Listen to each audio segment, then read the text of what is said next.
진수 기념식 준비 끝났습니다. 잘 됐어. 잘 됐습니다. 한동안 모습을 감추었던 김주애는 현장 방문을 연거푸 수행하면서 국외 구축 분위기를 다져가고 있는 양상입니다.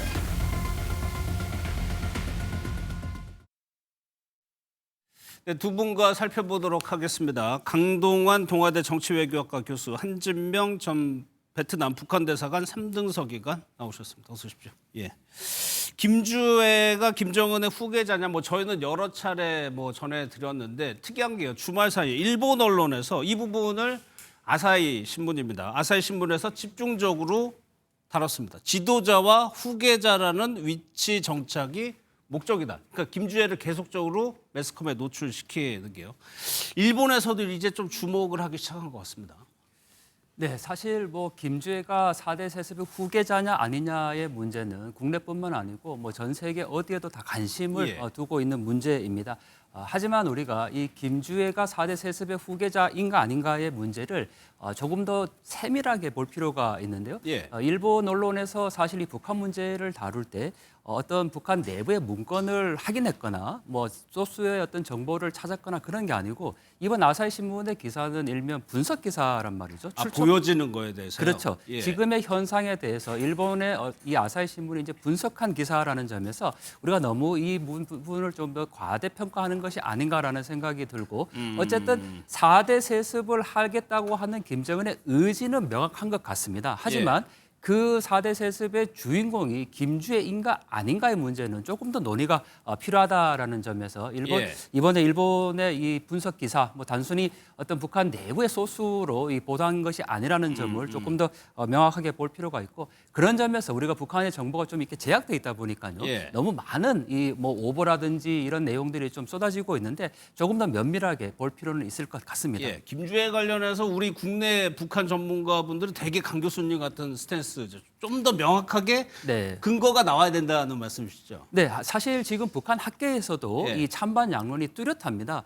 명확하게 김주애가 후계자다라고 주장하고 있는 학자가 분명히 있고 또 그것이 아니다, 절대 김주애는 후계자가 될 수 없다라고 지금 얘기를 하고 있는데요.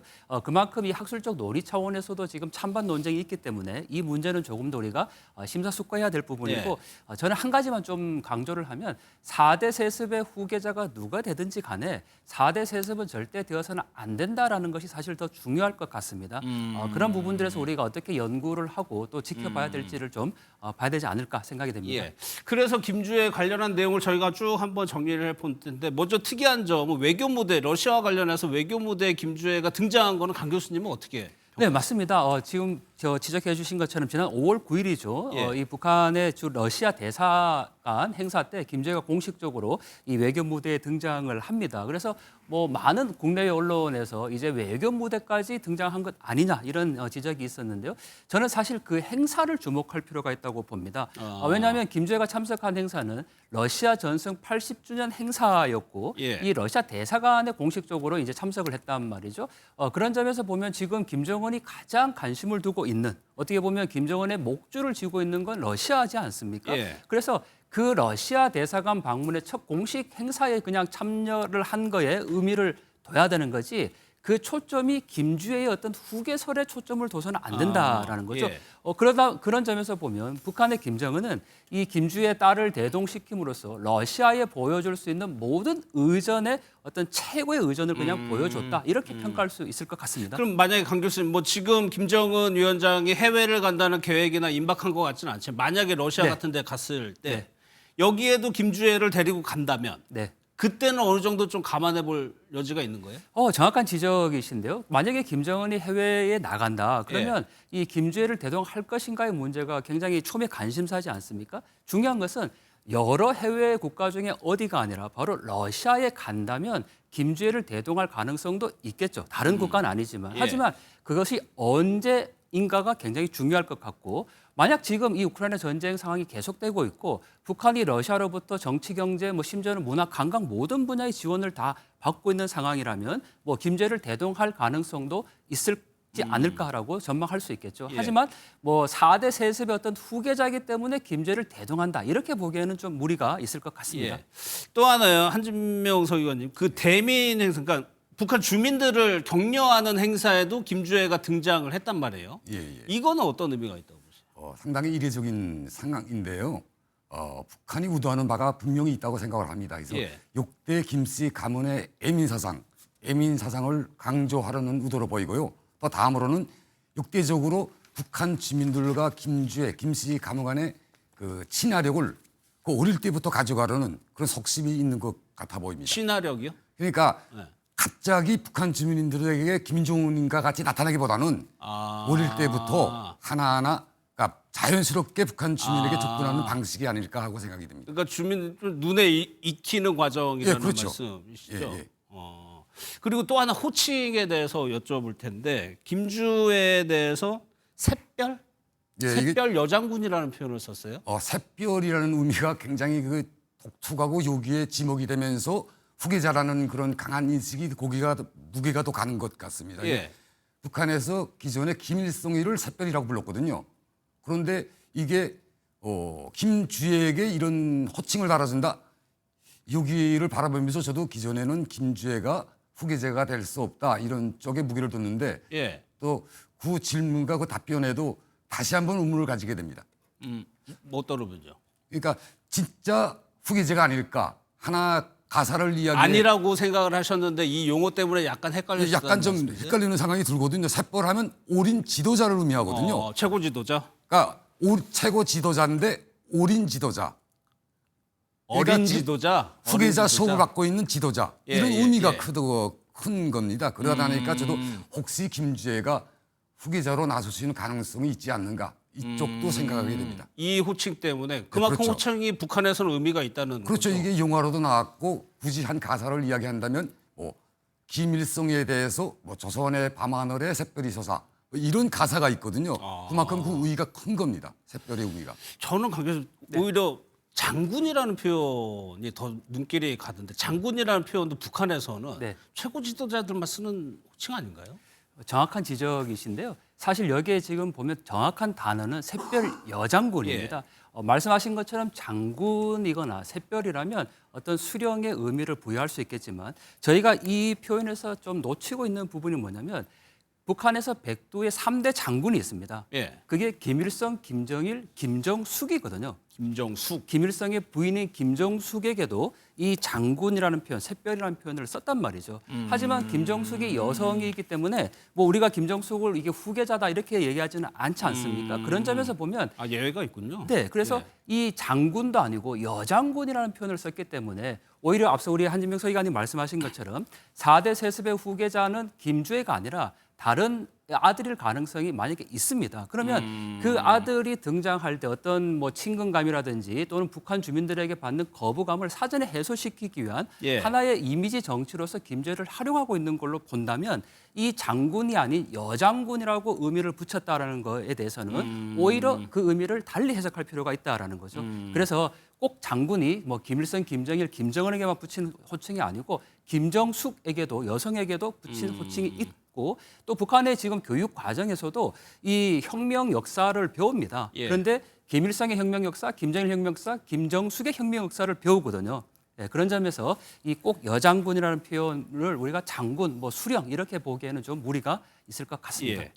김주애 이제 최근 모습을 저희가 이제 보고 있는데 등장한 지 이제 3년 정도 됐더라고요. 근데 서 의원님 그 처음에 등장했을 때하고 지금하고 처음에는 그야말로 앳된 모습이었거든요. 많이 예, 변했어요. 그렇죠. 그때 당시에는 김정은이에게 어깨 높이였거든요. 예. 그런데 지금 추상하게 되면 키가 165 이상이다 이렇게 추정을 하거든요. 예. 이렇게 봤을 때 북한은 지금 김주애를 그러니까 성장 과정에 있는 앳된 소녀보다는 어른스러운 모습, 예. 성숙된 지도자의 모습을 연출하려고 노력을 하고 있습니다. 이런 측면을 봤을 때 이제 교수님께서 말씀하신 것처럼 김주애를 통해서 북한 주민들에게 친화력을 주고 예. 차후 이제 4대 세습을 이어가는 데서 김주애를 활용할 가능성이 굉장히 높습니다. 일단 키 얘기하셨는데 한 165cm 정도 된다고 추정을 하더라고요. 그러면 예. 이 정도 키면은 우리나라에서도 여자치고 작은 키 아니거든요. 그렇죠. 북한에서 꽤 큰 편인가요? 예, 이 큰 키는 이 북한 특권 계층의 점유물이거든요. 북한의 그 가난한 상황 속에서 일반 주민들이 이런 키가 된다는 것 자체는 굉장히 이례적인 상황입니다. 그러니까 예. 키도 빨리 키우고, 그러니까 풍만한 그 자세도 가지게 하고 이런 측면을 봤을 때 완벽한 성숙된 인간의 모습을 연출하려고 하고 있습니다. 큰 키가 특권이라고 하는 것은 어떤 이유일까? 뭐 잘 먹어서 그렇게 컸다는 의미에서 그렇게 그렇죠. 해석이 되는 겁니까? 북한의 고난의 행군도 겪으면서 경제 상황이 녹록지 않거든요. 예. 그래서 지금 최근에도 일반 주민들이 식이주 문제를 원만히 해결하지 못하고 있는 상황에서 이런 키가 크다. 이것은 좀 이례적인 상황입니다. 그래서 그럴까 강 교수님 북한에서는 한국산 영양제 이것이 굉장히 인기라고 하는데 이런 문화가 좀 반영이 된 걸까요? 네, 무엇보다 이 한국산 제품들이 북한 내부에서 굉장히 인기가 있는데요. 뭐 한국의 영화나 드라마 이런 외부 정보들이 이제 북한에 많이 유입되다 보니까 예. 한국산의 의약품이라든지 방금 말씀 주신 것처럼 뭐 키 크는 약 이런 것들이 북한 장마당에 이제 많이 유통이 된다고 지금 전해지고 있습니다. 예. 그런데 뭐 사실 이 키라는 것이 우리가 북한 군인의 평균 키를 보면 뭐 거의 150 정도 넘어도 지금 일반 현역병으로 간다고 얘기하지 않습니까? 그 정도로 이 어떤 영양 상태를 어릴 때부터 공급받지 못했기 때문에 굉장히 외소한 체격일 수밖에 없는데 그런 점에서 보면 이 키 크기라는 어떤 그 부분들을 굉장히 의도적으로 김주에게 강요하고 있는 것이 아닌가라는 생각이 들고요. 또 뭐 이런 약품뿐만 아니고 뭐 한국산 제품이라든지 이런 것들이 또 북한에 많이 이제 유통되고 있다라는 점에서 예. 우리가 이 북한의 어떤 정보 이런 부분들도 좀 한번 다시 볼 필요가 있는 대목이죠. 그러면 서 기관님 지금 김정은 위원장 한 170cm 정도로 추정이 되는데 김정은 위원장의 키는 남자치고는 어때요 북한에서? 남자치고도 170이면 좀 큰 축에 속합니다. 큰 편이에요? 예, 평균적으로 여기 온 탈북민들도 계시지만 165까지도 큰 걸로 보거든요. 그런 상황에서 봤을 때 북한에서 170이다 하면 큰 키에 속하는 겁니다. 예. 그래서 그랬을까? 김정은이 농구했다는 얘기 많이 뭐 데니스 로드만과의 인연도 그렇고 그 부분은 강 교수님 13살 때 농구 소년이었다면 지금 김주혜하고 비슷한 나이 때 농구를 했다는 얘기거든요. 네, 아마 이 사진이 이제 국내에 공개되면서 예. 뭐 귀국 후에 이제 농구를 했다라는 사진이 전해지고 있는데요. 아마 키가 작았던 김정은이 농구를 시작하고 나서 이 키가 컸다라는 그런 이야기들이 좀 전해지고 있습니다. 물론 뭐 북한 내부에서 아까 지적해 주신 것처럼 이 키에 대한 어떤 외모라는 부분들이 수령이라는 존재는 사실 굉장히 뭐 이 전지전능한 존재지 않습니까? 북한에서 예. 가르칠 때 그런 점에서 보면 이 외형까지도 북한이 굉장히 그 신경 쓰지 않았을까 이렇게 볼 수가 있는 대목이죠. 그러면 다시 좀 김주혜의 실질적인 역할을 한번 살펴볼 텐데 앞서 그 김정은 아버지인 김정은 위원장보다 높게 서 있는 사진이 하나 있어요. 저는 그 사진 보고 조금 이례적이라고 봤었는데 우리나라도 마찬가지고 의전에서 보면은 여기 보면 김정은 위원장보다 더 높은 데 서 있단 말이에요. 그렇습니다. 이것도 어떻게 보면은 뭐 북한에서는 사진 하나하나도 다 검열해서 목적을 가지고 내보내는데 이럼에도 불구하고 내보낸 이유가 있었을 거란 말이에요. 네, 사실 이 사진이 이제 국내에서 굉장히 화제가 됐는데요. 예. 저희가 이 사진 말고 그 전에 이 최연함 구축함 그 중공식 때 구축함 중공식 때 보면 지금 바로 이 위치입니다. 여기에 단상을 마련하지 않아서 김정은도 김주혜도 힘들게 요 계단을 올라오는 장면이 있었거든요. 지금 그 부분을 이렇게 이 평평하게 지금 만들어 놓은 바로 정확히 그 장소입니다. 그래서 우리가 이 부분들을 너무 지금 김주혜가 후계자다 이런 시각으로 자꾸 보다 보니까 예. 이런 장면들까지도 뭐 김정은보다 더 높은 곳에 위치했다 이렇게 이제 해석이 되는데 조금 더 우리가 이 4대 세습의 후계자 문제를 조금 더 객관적이고 냉철하게 좀 볼 필요가 있을 것 같습니다. 예. 그래서 그 부분은 어때요? 아무리 북한이 뭐 세습을 한다고 하더라도 후계자 수업이라고 해서 당이든 군이든 직책을 가지고 일을 배우는 시기가 있는데 분명히 네. 거쳐야 되는데 김주혜는 아직 그런 과정을 거치지 않았잖아요. 네네. 사실 김정은의 입장에서는 김정일이 죽기 전 1년 3개월 전에 김정은이 공식적으로 등장을 합니다. 예. 그런 점에서 보면 김정은은 좀 마음이 급할 수도 있습니다. 자신이 세습하는 과정에서 어떤 세습의 후계 과정들을 제대로 밟지 못했기 때문에 자기 자녀들이나 뭐 4대 세습의 어떤 기반을 닦기 위해서 미리 이렇게 노출하고자 하는 의도는 분명히 있을 것 같습니다. 하지만 이 북한 내부에서 여전히 가부장제라든지 남존여비 사상이 살아 있습니다. 예. 북한 주민들에게 지금 여성이 뭘 할 수 있냐 이런 인식이 아직도 강하고 또 이 북한이 공식적인 어떤 그 노동신문이나 북한의 공식 매체를 보면 여성의 역할을 한정하고 있습니다. 즉 예. 초소에 나가서 혁명가업을 하는 남편을 잘 돌보고 자녀를 잘 키우는 것이 여성의 역할이다. 이렇게 명확하게 규정을 하고 있거든요. 예. 전형적으로 전통적인 가부장제의 역할입니다. 이런 북한에서 과연 이제 10대 소녀의 이 여성 아이가 이 4대 세습의 후계자로 등장했을 때 북한 주민들은 과연 어떤 반응일까를 생각해 보면 우리가 너무 지금 이 김주에게 과도한 역할과 이 위상을 부여하고 있는 것이 아닌가 볼 수 있죠. 주민은 그렇고 또 당의 간부라든가 군부라든가 그 시각도 그들이 어떻게 볼지도 김정은 위원장 입장에서는 좀 고려를 해야 되는 거잖아요. 정확한 지적인데요. 제가 만난 어느 탈북민이 이런 증언을 했습니다. 김정은이 등장할 때 자기 자신이 김정은보다 2살이 아래였습니다. 그런데 북한 당국이 김정은이 절대적인 능력이 있고 전지전능하고 무오류다라는 그런 교양 학습을 받을 때 아니 나보다 2살 많은 저 어린 게 뭘 지도자가 될 수 있나 이런 불만들이 있었다라는 거죠. 김정은을 보고도 맞습니다. 그러면 지금 말씀하신 당 간부나 뭐 실제 지금 60세, 70세 이상 된 그 북한에서 오랫동안 잔뼈가 굵었던 예. 그 당 간부나 군부가 과연 백두혈통이라고 해서 이 김제를 후계자로 지정했을 때 그걸 그대로 받아들일 수 있을 것인가 아니라는 거죠. 그런 점에서 우리가 좀 철저한 준비와 대비가 필요할 것 같습니다. 예. 그럼 석 의원님 그동안에 김씨 일가에서 가족들을 노출하는 거는 잘 안 해왔었죠. 예, 그런데 그렇습니다. 유독 김주에는 많이 빨리 하고 있단 말이에요. 이거는 왜 그렇다고 보세요? 그러니까 김정은이가 자기가 후계자 세습을 가정에서 어려움을 많이 겪었거든요. 예. 그 트라우마를 해소시키기 위해서 지금부터 그 차곡차곡 그 준비를 하고 있다고 보아집니다. 그러니까 김주애를 통해서 뭐 후계자 가능한가 아닌가 이게 중요한 게 아니고 예. 김주애를 통해서 김씨 가문의 그 여러 가지 친화력이나 북한 주민들에게 좀 가깝게 다가갈 수 있는 이런 이미지를 많이 연출하고 있습니다.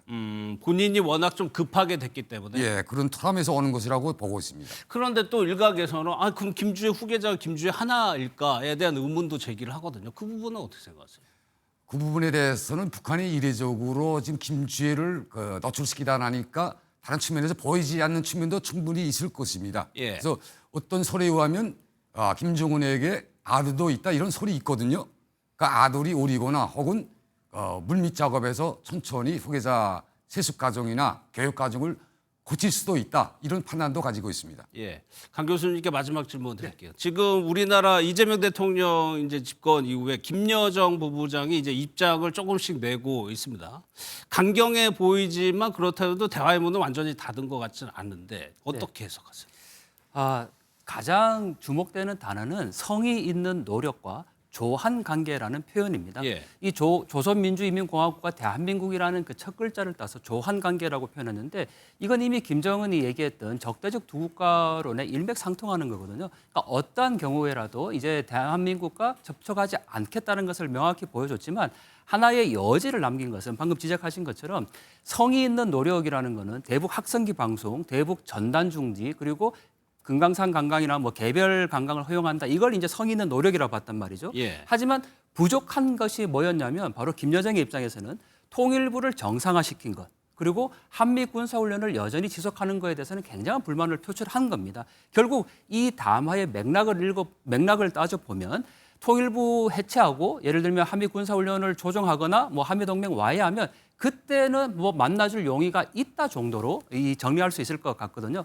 그런 점에서 뭐 어떤 여지를 남겨놨는데 그 키를 이 정부에 지금 다시 떠넘긴 거죠. 근데 우리 정부가 사실 받기는 좀 어려운 카드지 않을까. 왜냐하면 한미 동맹 와해라든지 뭐 통일부 해체 이런 부분들인데 그렇죠. 네, 그런 것이 앞으로 국내 정치와 또 어떻게 연관돼서 갈 것인가가 앞으로 주목되는 부분일 것 같습니다. 알겠습니다.